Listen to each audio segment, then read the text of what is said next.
আসসালামু আলাইকুম বন্ধুরা, আশা করি সবাই সুস্থ আছেন। বন্ধুরা, জাতিসংঘের বাণিজ্য ও উন্নয়ন সংস্থার সর্বশেষ প্রতিবেদন অনুযায়ী জাহাজ নির্মাণ শিল্পে বর্তমানে বাংলাদেশের অবস্থান 14তম।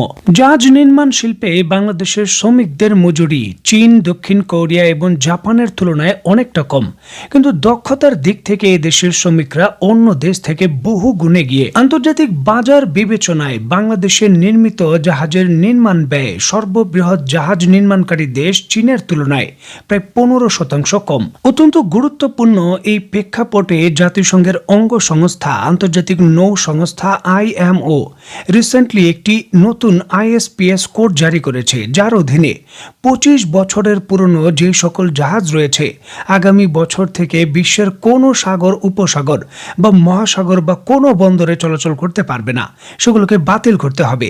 এবং হিসাব বলছে এই নির্দেশনার ফলেই শুধুমাত্র ইউরোপীয় দেশগুলোতে কিছু দিনের মধ্যেই প্রায় 3000 জাহাজ অকেজো হয়ে যাবে এবং এগুলোর বিকল্প হিসাবে নতুন জাহাজ তাদের যুক্ত করতে হবে। দেখুন, এই খবরটা বাংলাদেশের জন্য একটা বিশাল সুযোগ, বিশেষ করে বাংলাদেশকে অপ্রতিদ্বন্দ্বী হিসাবে একক ভিত্তিতে কাজ পাওয়ার সুযোগ করে দিয়েছে। এর কারণ হলো বিশ্বের অন্যতম জাহাজ নির্মাণকারী দেশ চীন, ভিয়েতনাম এবং ভারতের যে শিপইয়ার্ডগুলো রয়েছে আগামী 5 বছরের জন্য বুকড হয়ে গেছে। তারা নতুন করে আর কোনো অর্ডার নিতে পারবে না। সুতরাং বাংলাদেশের জন্য সুযোগটা এখন বিশাল।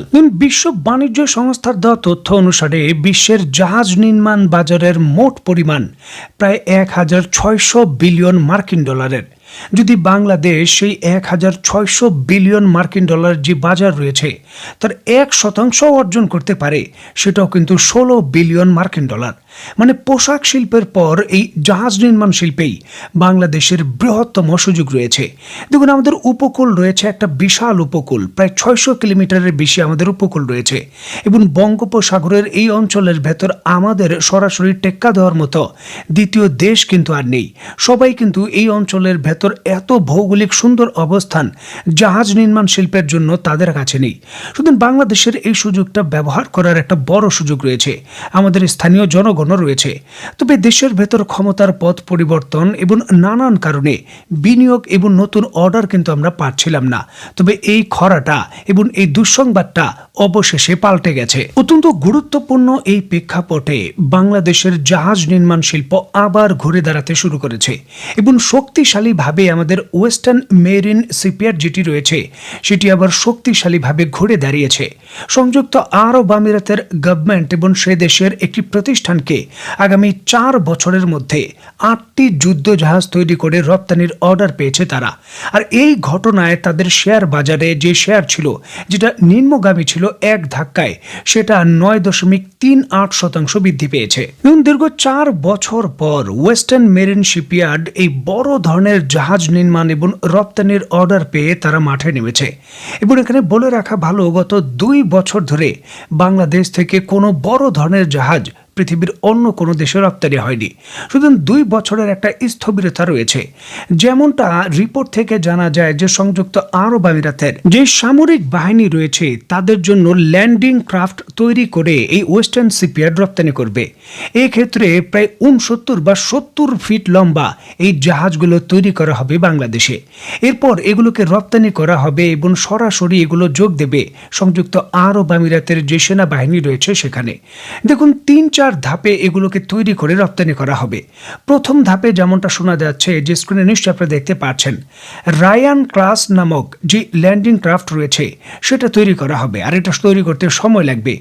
2টি এই ধরনের জাহাজ তৈরি হবে এবং এই 2টি জাহাজ তৈরির পর দ্বিতীয় ধাপে টাগবোট এবং ছোট ছোট ট্যাঙ্ক এবং এপিসি নেওয়ার জন্য যে ল্যান্ডিং ক্রাফট রয়েছে সেগুলো তৈরি করা হবে। মোটমাট 8টি জাহাজকে রপ্তানি করা হবে।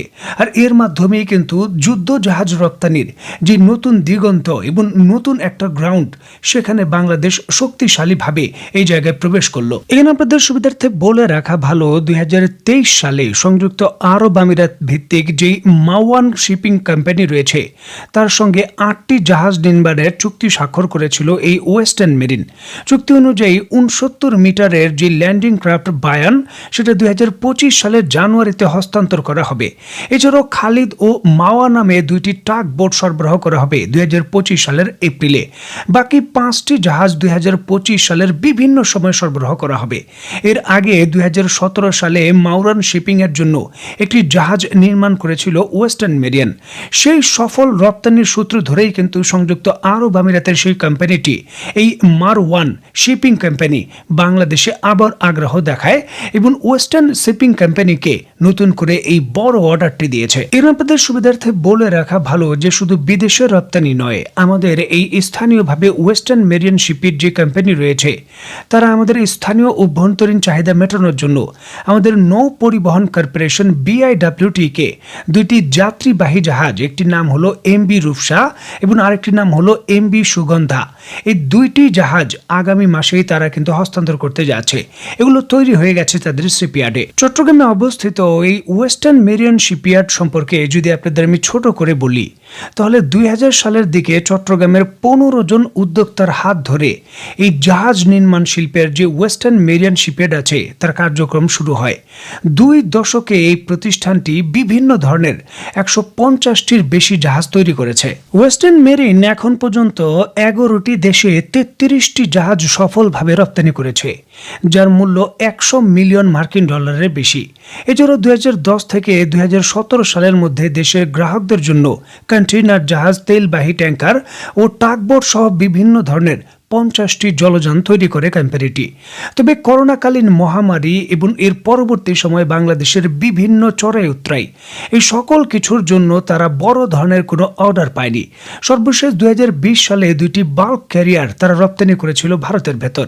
এর পরবর্তী সময় কিন্তু তারা আর কোনো অর্ডার পায়নি, আর এর জন্য কোম্পানিটি খুবই একটা কঠিন সময় পার করছিল। দেখুন, চড়াই উতরাই বহু কিছু হয়েছে, এখন কিন্তু স্বাভাবিক পরিস্থিতির দিকে আমাদের যেতে হবে। স্কুল কলেজগুলো খুলে দিতে হবে, বিশ্ববিদ্যালয়গুলো তার যে পড়ালেখা রয়েছে সেদিকে যেতে হবে। বিনিয়োগ বান্ধব পরিস্থিতির যে আস্থার বিষয়টা আছে সেটা আমাদের সুনিশ্চিত করতে হবে। আমাদের দেশে প্রচুর পরিমাণের জনসংখ্যা, যাদের কাজ দিতে হবে। রপ্তানি ঠিক করতে হবে। রপ্তানি কিন্তু এখন ভালো নয়, বিদেশি বিনিয়োগও আসছে না। এই দিকটা চিন্তা করে জরুরি ভিত্তিতে পরিস্থিতি শান্ত করে বিনিয়োগ বান্ধব পরিস্থিতি তৈরি করতে হবে। যত দ্রুত সম্ভব আমাদের ইকোনমিক জোনগুলোর যে কার্যক্রম স্থবির হয়ে গেছে সেগুলো চালু করতে হবে। এখন কিন্তু অপেক্ষার সময় নেই। যারা বলে যে না খেয়ে থাকবো বা এটা করব সেটা করব, তাদের দেশের জন্য কোনো পরিকল্পনা নেই। সেই দিকে যাওয়া যাবে না, আমাদের পরিকল্পিতভাবে এগোতে হবে। বিশেষ করে অর্থনীতিটাকে যত দ্রুত দাঁড় করানো যায় ততই কিন্তু স্বস্তিদায়ক বিষয় হবে। আর এর জন্য ইকোনমিক জোনগুলোকে আবার রান করা ছাড়া দ্বিতীয় আর কোনো উপায় নেই।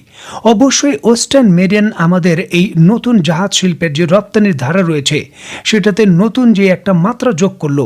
অবশ্যই আমরা আশা করছি এর পরবর্তীতে আমাদের জাহাজ নির্মাণ শিল্পের অন্যান্য যে প্রতিষ্ঠান রয়েছে তারাও আরও বড় বড় অর্ডার পাবে। এবং নতুন করে নেদারল্যান্ডের একটি কোম্পানি এবং আপনারা নিশ্চয়ই জানেন অস্ট্রেলিয়া ভিত্তিক একটি কোম্পানির সঙ্গে $1 বিলিয়ন বাংলাদেশে বিনিয়োগের কথা চলছিল। সেটা 2022-23 সাল থেকেই চলছিল। সেই বিনিয়োগের বিষয়টা কিন্তু স্থবির হয়ে গিয়েছিল। আশা করছি তারা আবার ফিরে আসবেন এবং বিনিয়োগটা করবেন, কারণ এই বিনিয়োগ বাংলাদেশের জাহাজ শিল্পের জন্য খুবই গুরুত্বপূর্ণ। তো বন্ধুরা, এই সার্বিক বিষয়কে কেন্দ্র করে আপনার মন্তব্য কি অবশ্যই কমেন্ট বক্সে লিখবেন। তো বন্ধুরা, আজকের মতো বিদায়। নতুন কোনো ভিডিও নিয়ে আবার দেখা হবে। সেই পর্যন্ত সবাই ভালো থাকবেন, সুস্থ থাকবেন এবং বাংলাদেশকে ভালোবাসবেন। আল্লাহ হাফেজ।